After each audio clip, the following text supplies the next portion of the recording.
우주에서 가장 총명한 학생 여러분, 자, 이번 시간부터 여러분들과 아인슈타인의 업적에 대해서 한번 생각을 해볼 거예요. 여러분들이 아인슈타인 그러면 많은 이미지들이 이미 머릿속에 있을 거예요. 왜 그러냐면 아인슈타인은 역사상 가장 위대한 업적을 남긴 물리학자 중에 한 분이에요. 그리고 또 하나 가장 인기가 많았던 물리학자 중에서도 한 분이에요. 그래서 여러분들 나름대로 아마 아인슈타인 그러면 머릿속에 가지고 있는 이미지와 이분이 했던 업적이 어느 정도 머릿속에 잘 정리가 되어져 있을 거예요. 그러면 여러분들이 여기서부터 한번 잠깐 보세요. 이쪽이 뭐냐면 아인슈타인이 3세 때, 3살 때 모습이에요. 그리고 여기가 특허청에 공부하던 20살 때 모습인 거고, 나머지 쭈루룩 해서 여기가 70대 때 모습인 거예요. 그러면 여러분들이 여기를 한번 쭉 보면서 여러분들 나름대로 아인슈타인의 업적에 대해서 나름대로 한번 정리들을 한번 지금부터 해보세요. 해봤어요? 자, 그러면 일단 여러분들은 여기서 한 가지를 생각을 해봐야 돼요. 우리는 왜 지금 이 시점에서 아인슈타인 업적에 대해서 한번 생각을 해봐야 될까요? 왜 그럴까요? 그렇죠. 왜 그러냐면 이분의 업적이 근대 현대 과학이라든가 또는 우리의 우주론이라든가 지금 현대 우주론이라든가 또는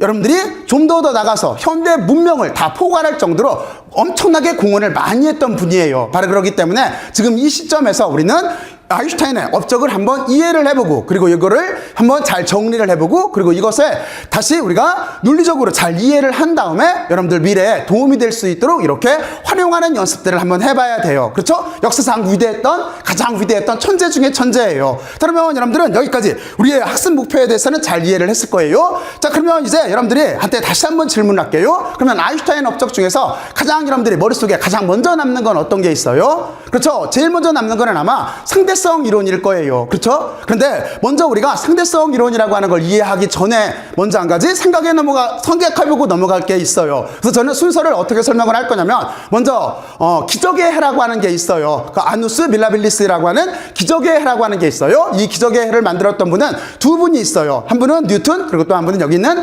아인슈타인이 있어요. 그래서 그렇기 때문에 저는 처음에 기적의 해에 대해서 여러분들한테 설명을 해줄 거예요. 그리고 두 번째로 들어가서 여러분들이 잘 알고 있는 특수상대성 이론에 대해서 생각을 할 거예요. 그리고 다시 그 특수상대성 이론을 10년 동안 연구를 해서 다시 완성을 시킨 어떤 거? 그렇죠. 일반 상대성 이론이라고 하는 거에 대해서 여러분들한테 설명을 해줄 거예요. 그리고 또 하나, 이걸 바탕으로 해서 우리가 우주론이라고 하는, 현대 우주론이라고 하는 걸 논할 수가 있어요. 바로 그런 식으로 해서 우리가, 기적의, 그리고 특상대성 이론, 일반 상대성 이론, 그리고 거시세계로 넘어가서 우리가, 지금 현대 우주론에서 가장 중요한 현상이라든가 이걸 이해하는 방법에 대해서 여러분들한테 한번 생각을 해보고 같이 한번 토론을 해볼 거예요. 근데 여러분들은 한 가지를 또 하나 고려를 해놓고 있어야 돼요. 어떤 걸 고려를 해놓고 있어야 돼요? 그렇죠. 아인슈타인 하면은 상대성 이론이라고 하는 거는 당신 혼자 다 만들었지만 또 하나 다른 공동 연구를 통해서 또 하나 학문을 개척한 게 있어요. 그게 뭐예요? 그렇죠. 바로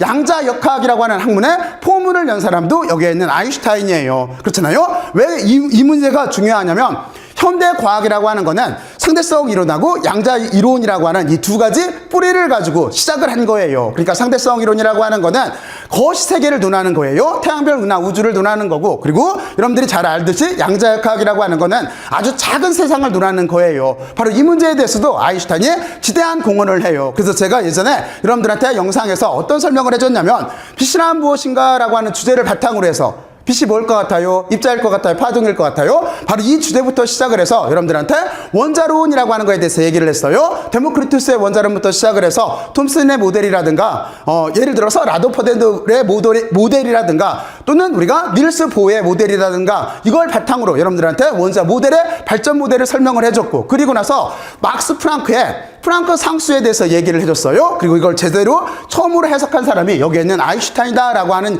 얘기를 해주면서 여러분들한테 전체적인 양자역학의 처음에 시발점부터 시작해서 가장 중요했던 현상에 대해서 설명해 준 적이 있어요. 그러니까 여러분들이 그쪽도 한번 참고적으로 잘 이해를 해서 알고 있기를 바라요. 그리고 제일 마지막에 여러분들한테 지금 가장 중요한, 우리 문명에서 가장 중요한 그 양자역학부터 시작을 해서 반도체 혁명이라든가 또는 미래에 있을 또 다른 컴퓨터, 어떤 컴퓨터? 그렇죠. 어떤 컴퓨터냐면 양자 컴퓨터가 대강 이런 식 구조를 가지고 있어요 하는 얘기를 간단하게 부연 설명한 적이 있어요. 그러니까 여러분들이 그쪽도 한번 참고를 해서 같이 이쪽과 같이 합쳐서 이렇게 알아놓기를 바라요.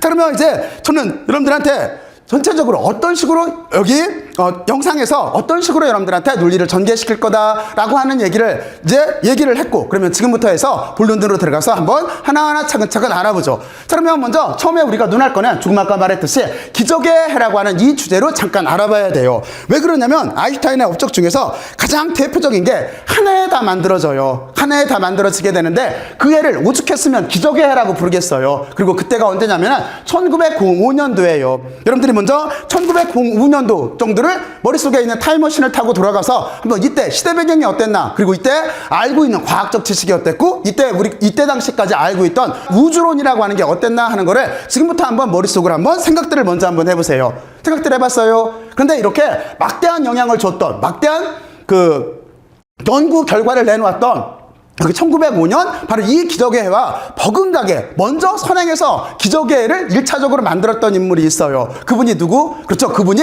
역사상 가장 위대했던 물리학자 중에 또 한 분인 아이작 뉴턴이에요. 그래서 일단 저는 두 분의 업적을 한번 비교해서 한번 생각을 해볼게요. 자, 그러면 그거를 이해를 하려면 다음과 같이 이렇게 생각을 해보면 쉬워요. 자, 그러면 이쪽은 아이작 뉴턴이 있고 이쪽은 알베르트 아인슈타인이 있어요. 여러분들이 위에 써있는 글을 간단하게 읽어보고 나서 여러분들 나름대로 어떤 얘기가 진행되겠다라고 하는 걸 여러분들 나름대로 한번 추측들을 한번 해보세요. 지금부터 한번 해보세요. 해봤어요? 자, 그러면 먼저 여기 보면은 이때 모습이 언제냐면은 뉴턴이 여기에 있는 역사상 가장 위대했던 책, 바로 프린키피아라고 하는 자연철학의 수학적 원리라고 하는 바로 이 책을 쓸 때 당시의 모습이에요. 그쵸? 이 책을 쓴 연도가 언제냐면 1687년도에 썼어요. 그런데 여기에 있는 초상화가 1689년도에 그려졌어요. 이때는 사진이 없었을 거잖아요. 그래서 여기 있는 게 뉴턴의 공식화된 초상화 모습이에요. 그러면 이때 이 사진은 뭘까요? 이때 당시에는 사진이 있었어요. 그렇죠? 근데 이때가 언제냐면 아인슈타인이 특허청에 근무를 하면서 바로 여기에 있는 기적의 해를 만들 때 그때 모습이에요. 그래서 여기 있는 사진이 1904년 또는 1905년에 찍혔다라고 이렇게 보고 있어요. 그러니까 기적의가 1905년이니까 바로 그 언저리 모습인 거예요. 그렇죠? 이때가 기적의 해를 만들 때의 모습, 그리고 이쪽은 뉴턴은 바로 기적의 해를 집대성하는 책을 출판할 때의 모습이에요. 자, 그러면 이렇게 한번 비교를 해보고, 자, 그리고 나서 여러분들이 생각을 해야 돼요. 뉴턴은 가장 중요했던 책 두 가지를 써요. 하나는 1687년도에 여기 자연철학의 수학적 원리 또는 프린키피아라고 불러요. 이 책을 쓰고, 그리고 1704년도에 광학이라고 하는 책을 집대성을 해요. 그랬는데 이 두 책에 아이디어가 됐던 걸 언제 만들어내는 거냐면 1666년도에 만들어내요. 바로 그래서 우리가 이 해를 기적의 해라고 부르는 거예요. 자, 그러면 여러분들이 이 해 어떤 일을 했다라고 하는 걸 여러분들은 아마 지금쯤 이해를 하고 있을 거예요. 어떤 대표적인 일이 어떤 게 있어요?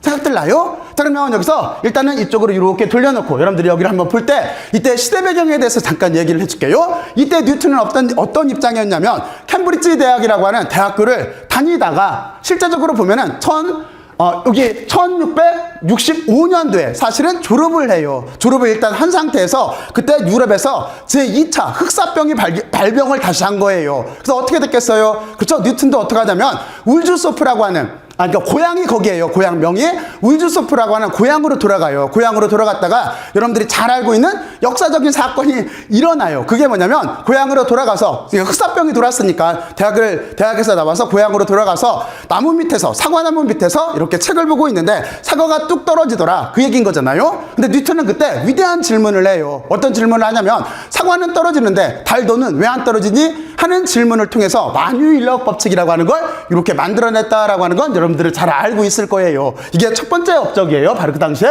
그리고 두 번째는 어떤 거냐면 여기가 광학이라고 하는 학문을 체계화시켜요. 체계화시켜서 여기 1704년도에 이렇게 책자로 발표를 하게 되어져 있어요. 근데 저 광학이라고 하는 책을 집대성을 할 때 뉴턴은 어떻게 하냐면 수십 년 동안 연구를 해요. 여기에 프리즘부터 시작을 해서 빛의 굴절이나 반사나 뭐 등등등 하는 법칙들을 알아내고, 그리고 또 하나 색깔에 대해서 설명을 하기 위해서 수십 년 동안 설명을 하기 위해서 실험을 해요. 그걸 바탕으로 해서 이렇게 광학이라고 하는 책을 집필을 했던 거예요. 그리고 그 초기에 아이디어는 여기 1666년도에 이렇게 얻게 되어져 있어요. 그리고 또 하나 중요했던 걸 해요. 그게 뭐냐면 여러분들이 잘 알고 있는 미적분학이라고 하는 거를 이렇게 만들어내요. 이거를 이때 당시에는 유율법이라고 했어요. 유율법이라고 이렇게 했는데 바로 미적분학이라고 하는 거를 발견을 해요. 그러니까 이거는 어떻게 된 거냐면 여러분들이 잘 알고 있듯이 F=ma라고 하는 식이 있잖아요. 그렇죠? 그러니까 우리가 운동의 법칙을 쓸 때는 F=ma, 그리고 만유인력 법칙을 쓸 때는 전체적인 어떤 물체에 미치는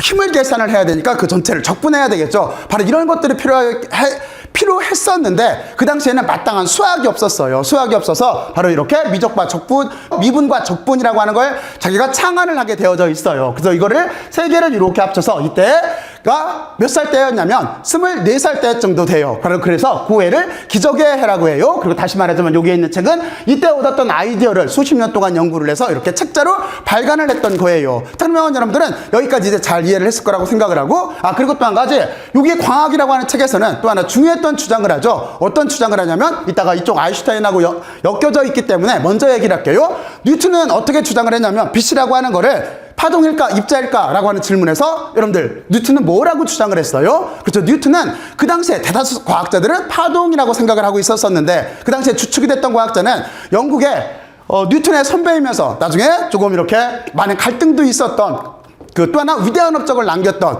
후크라고 하는 과학자가 있어요. 그러니까 후크의 법칙할 때 그 후크도 빛이라고 하는 거는 파동이라고 주장을 했고, 그리고 유럽 대륙 쪽에 하이언스가 있었어요. 하이언스도 이거를 빛을 파동이라고 주장을 할 때였었어요. 그런데 여기에는 뉴턴은 자기가 수십 년 동안 실험했던 결과를 바탕으로 해서 반사와 굴절의 법칙, 그리고 또 하나 회절 같은 문제들을 빛은 입자다라고 하는 입자성을 부활시켜서 바로 이렇게 해석을 할 수가 있었어요. 그래서 뉴턴은 독특하게 빛의 입자성을 주장을 했어요. 이 책에서. 자, 그러면 여러분들은 그걸 알고 있으면 되고, 그리고 또 하나 이 광학에서 대표적으로 여러분들이 잘하는 실험이 있어요. 어떤 게 있냐면 프리즘을 이용을 해서 빛을 갈른 거죠. 다시 말해서 분산시킨 거죠. 그러니까 뭐냐면 태양으로부터 날아오는 빛을 화이트 라이트 소스라고 해요. 그러니까 백색 광을 프리즘을 통과하게 되면은 빨주노초 파남으로 갈라져요. 그렇죠? 그래서 실험을 여기까지만 한 게 아니라 다시 역 프리즘을 놔서 거꾸로 프리즘을 이렇게 놔서 그걸 다시 합쳐가지고 백색 광원이 되는 거를 이렇게 증명했던 게 바로 여기 광학을 이렇게 체계화하는 그 시초가 됐던 거예요. 그게 이해 때 했던 거예요. 자, 그러면 여기 여러분들은 이제 뉴턴의 업적에 대해서는 이제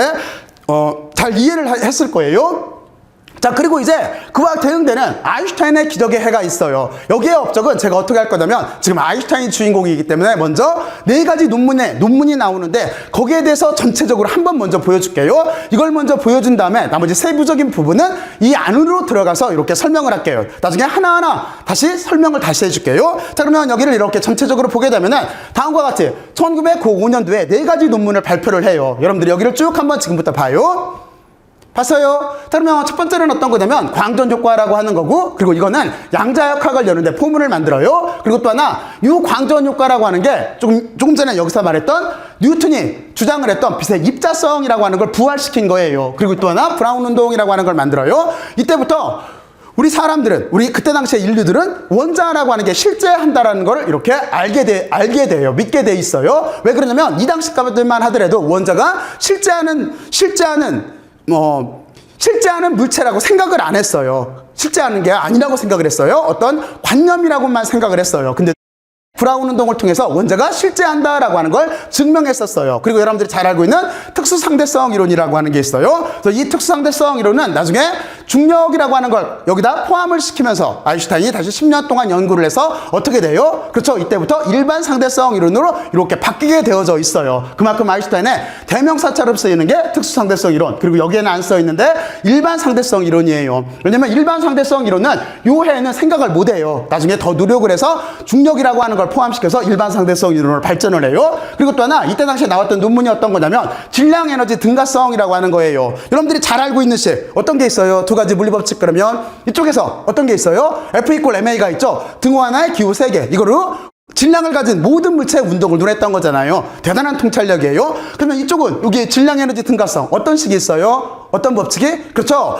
에너지라고 하는 거는 질량과 같다라는 뜻인 거죠. 그래서 E=mc의 제곱이에요. C는 빛속도예요. 그렇죠. 바로 그 식이 요 논문에 포함이 이렇게 되어져 있는 거예요. 그러면 여러분들은 양쪽에 이렇게 기적의 뉴턴은 이때가 24살 때, 그리고 여기는 아인슈타인은 여기는 26살이에요. 이때 뉴턴은 대학을 막 졸업하고서 흑사병 때문에 흑사병이 일어나서 고향으로 갔던 그 2년 동안 이렇게 가장 직관력이 좋다고 자기가 자평을 했던 바로 그때 이 업적을 만든 거고, 그리고 이쪽 아인슈타인은 이쪽도 똑같이 마찬가지예요. 대학을 막 졸업을 하고 나서 일자리를 못 얻어요. 왜 못 얻냐면 이 당시에 아인슈타인을 가르쳤던 교수님들은 아인슈타인이 상당히 불성실한 학생으로 이렇게 찍혀 있었어요. 수업 같은 걸 잘 안 들어왔어요. 불성실한 학생으로 이렇게 아인슈타인의 이미지가 이렇게 고착화가 되어 있기 때문에 유럽에서는 추천서를 써줘야 취업을 하는데 추천서를 못 받아서 취업을 못 하고 있었어요. 취업을 못 하고 있었었는데 대학교 다니면서 여기 이제 쭈리 공과대학이라고 하는 데를 다녀요. 영어로 발음하면 ETH라고 하는 거기를 다녀요. 요즘은 되게 유명한 대학이잖아요. 하여튼 거기를 이렇게 다니고 있는데 추천서를 못 받았는데 이 당시에 그 대학을 다닐 때 실험 조원이 아인슈타인 포함해서 4명이 있었어요. 그 중에 한 분, 다시 말해서 친구의 아버지가 여기 있는 아인슈타인을 특허청 3등 서기관으로 취업을 시켜줬어요. 그래서 아인슈타인은 어떻게 하냐면 그 특허청을 다니면서 밤에는 열심히 노력을 해서 자연과학에 대해서 생각을 해보고 자연에 대해서 통찰력을 발휘를 해서 역사상 길이 남을 논문 이렇게 4가지를 발표를 했던 거예요. 이 4가지 논문의 가치도는 뉴턴의 업적에 버금갈 정도로 정말로 중요했던 거예요. 이 하나하나가 상으로 말하면 노벨상거리이면서 또 하나하나가 새로운 학문을 창조해 나가는 그 정도로 중요했던 논문들을 여기서 이렇게 발표를 해요. 그렇죠? 그리고 이 2가지가 하나에 일어났다라고 해서 여기 보면은 기적의 해라고 이렇게 붙어져 있는 거예요. 자, 그러면 여러분들은 여기까지 잘 이해를 했을 거라고 생각을 하고 이제 가장 대표적으로 업적만 잠깐 정리를 해보죠. 조금 아까 말했듯이 뉴턴의 이 업적들은 왜 중요하냐면 크게 봤을 때는 만유력 법칙 그리고 또 하나 뉴턴의 종합이라고 하는 이것 때문에 중요해요. 왜 그러냐면 그 당시만까지만 알더라도 여러분들이 잘 알고 있겠지만 지상계와 천상계라고 세상을 이 우주를 이분법으로 나누고 있었어요. 근데 뉴턴은 어떻게 생각을 했냐면 사과가 떨어지는 지상계나 달이 원운동을 하고 있는 천상계나 어떻게 되는 거예요? 만유인력 법칙을 통해서 과학의 법칙은 똑같다라고 하는 거죠. 그러니까 지상계가 있던 천상계가 있던 그거는 본인은 모르겠고 어쨌든지 간에 지상계가 있던 천상계가 있던 거기에서 자연의 법칙, 다시 말해서 물리의 법칙은 똑같다라고 하는 걸 이렇게 주장했던 거예요. 그리고 또 하나가 그러니까 지상계 천상계를 그냥 이렇게 철학적으로 말하면 통합했던 거예요. 그리고 또 하나가 뉴턴의 종합이라고 하는 게 있어요. 뉴턴주의라고 하는 게 있어요. 이건 무슨 뜻이냐면 여러분들이 이 부분에 대해서도 저하고 여러 번 얘기를 했었어요. 어떻게 되는 거냐면 그리스 철학부터 시작을 해서 서양 철학은 이렇게 내려오고 그 서양 철학에서 자연 철학이 발생하고 자연 철학이 물리학이라고 하는 거로 발전을 하고 그 물리학 중에서 지금 우주라고 하는 부분 이런 것들도 우리가 다 포함을 해서 생각을 하고 있잖아요. 그렇잖아요. 바로 이런 식 그러니까 거시적으로는 우주론인 거고 아주 작게는 그 양자론인 거잖아요. 이런 식까지 우리가 다 이해를 해나가고 있는 중이에요. 다 이해를 한 게 아니라 해나가고 있는 중인 건데 시발점은 이렇게 돼요. 그리스 철학에서는 2가지 전통이 있었어요. 하나는 아리스토텔레스 계열, 다시 말해서 경험론을 중요시하는 계열이 있었어요. 다시 말해서 실험 방법 같은 것들을 실험을 중요시하는 계열이 있었어요. 그리고 또 한쪽에서는 여러분들이 알고 있는 피타고라스 학파를 중심으로 해서 여기 있는 것처럼 수학적 전통이 내려오고 있었어요. 그래서 실험적 전통과 수학적 전통이 양 갈래로 내려오다가 뉴턴 때에 가서 뉴턴이 여기 있는 미적분학과 실험과 이걸 합치면서 그리고 또 하나 만유력과 F=ma라고 하는 운동방정식을 세우면서 실험 플러스 이론, 그러니까 아주 간단하죠. 증명은 실험과 이론을 바탕으로 해야 되는 거죠. 양쪽으로 다 증명을 해야 되는 거예요. 바로 이런 식으로 해서 2가지를 합쳐놔요. 그러면 이게 뭐가 되는 거예요? 이게 근대과학의 완성이 되는 거죠. 그리고 이 근대과학이 현대과학으로 발달하고 지금 우리가 알고 있는 과학 세상으로 왔던 거예요. 바로 그 공헌을 했어요. 그리고 이쪽에 아인슈타인도 그 못지않은 공헌을 했는데 가장 간단하게 말하면 어떻게 여러분들한테는 들릴지 모르겠지만 이분의 지금까지 열심히 얘기했던 이분의 이론의 일부가 틀렸다는 얘기예요. 왜 그러냐면 바로 그거예요. 여기 있는 뉴턴은 어떻게 생각을 했냐면 다음과 같이 이렇게 공간과 시간 이런 것들이 공간과 시간 이런 것들이 절대적이라고 생각을 했어요. 그러니까 절대 시간, 절대 공간을 바탕으로 해서 자신의 운동론이라든가 이런 이론들을 전개를 했어요. 그런데 아인슈타인은 여기 있는 특수상대성 그리고 일반 상대성 이론을 바탕으로 해서 그렇지가 않고 시공간은 실제는 하나다라고 하는 절대성을 부인을 한 거죠. 부인을 하고 시공간 체계로 합쳤어요. 그리고 질량 같은 것도 바뀐다라고 이렇게 예측을 해서 여기 있는 것처럼 기본적인 양들에 대해서 완전한 혁명을 만들어내요. 혁명을. 그렇죠? 그러니까 무슨 얘기냐면 뉴턴이 만들었던 절대 시간이나 절대 공간 같들은 실제는 존재하지 않는다라고 하는 거를 이렇게 증명했던 분이 여기에 있는 아인슈타인이에요. 그리고 또 한 가지 이분이 썼던 이 2가지 책도 새로운 운명을 맞이하게 돼요. 여기서 하나는 만유인력 법칙, 그리고 이 책에는 프린키피아라고 하는 책에는 만유인력 법칙이라든가 또는 운동 법칙 같은 것들이 이렇게 나와요. 그리고 광학이라고 하는 거는 아까도 말했지만 프리즘을 바탕으로 해서 빛의 굴절과 회절 이런 내용들이 나오고, 그리고 제일 중요했던 것은 빛의 입자성을 주장을 했던 거예요. 근데 두 운명의 책이 어떻게 되는 거냐면, 처음에 이 프린키피아라고 하는 거는 절대적인 책이 돼요. 뉴턴의 위대성을 상징하듯이 절대적인 책이 돼서 내려와요. 그랬는데 여기에는 광학이라고 하는 거는 어떻게 되냐면 그 바로 뒤에 1802년도에 여러분들이 잘 알고 있는 영이 이중 슬리스럼이라고 하는, 영은 토마스 영을 뜻하는 거예요. 영국의 물리학자면서 의사였던, 그리고 또 하나 언어학자였던 토마스 영을 뜻해요. 그 영이 이중 슬릿이라고 하는 걸 이용을 해서 빛은 파동이다라고 하는 걸 증명을 해요. 그렇잖아요. 바로 그러면서 어떻게 돼요? 여기 있는 광학이라고 하는 이 책은 무시당해요. 여기는 또 하나 쓰기도 이쪽 책은 라틴어로 쓰여져 있었어요. 왜 그러냐면 그 당시에는 지식인들은 자기의 이렇게 원고 같은 걸 남길 때 라틴어로 썼어요. 주 공용어가 라틴어였었어요. 여기는 라틴어로 쓰고, 그리고 절대적인 책이 됐고, 여기는 입자론을 주장을 하다가 영이 이중 실험을 통해서 빛은 입자가 아니라 파동이다라고 하는 걸 증명을 했기 때문에 완전히 망해요. 그리고 여기에 있는 책은 영어로 써져 있었어요. 그랬는데 문명이 갈라져요. 이 책도 어떻게 갈라지냐면, 여기는 20세기에 아인슈타인이 나타나면서 여기에는 광량자 가설, 이게 조금 이따 여러분들이 보면 알겠지만 어떤 뜻이냐면 빛을 입자성을 바탕으로 해서 해석한 거예요. 여기 있는 광량자설이. 그러니까 여기에서 광에서 썼던 이 입자성이 다시 부활을 해요. 이게 그 얘기예요. 그리고 아인슈타인은 거기다 더 넘어가서 어떤 물체는, 그러니까 빛은 입자이면서 파동일 수도 있고, 그리고 전자는 드브로이하고 합쳐서 드브로이라고 하는 물질파열 개념을 만들었던 그 프랑스의 물리학자, 귀족 출신이에요. 그분하고 합쳐가지고, 그러니까 빛이 입자이면서 파동이듯이 전자도 입자이면서 파동이다라고 하는 이런 식 개념으로 이렇게 확장을 해나가요. 그러면서 뉴턴의 입자설이 다시 한번 부활을 하게 되는 계기가 여기는 아인슈타인 때문에 만들어져요. 그런데 그렇게 친척을 받던 여기에 있는 만유인력 법칙, 중력의 법칙이라고 하는 거는 여기 아인슈타인이 일반 상대성 이론을 만들었다고 했잖아요. 그러면서 지금 입장에서 보면은 약간 국소적이고 잘못된 시기예요. 전체를 포괄하지 못해요. 그래서 지금 뉴턴의 중력 이론은 아인슈타인의 일반 상대성 이론에 나오는 중력 이론으로 대체가 됐어요. 그래서 처음에 각광을 받던 프린키피아는 지금 아인슈타인이 부정을 했고, 그리고 또 하나 그때 당시에 각광을 못 받던 광학은 입자성을 부여를 하면서 다시 이렇게 뉴턴의 중요성이 이렇게 부과가 되는 이런 형태의 문명을 맞게 되어져 있어요. 자, 그러면 여러분들은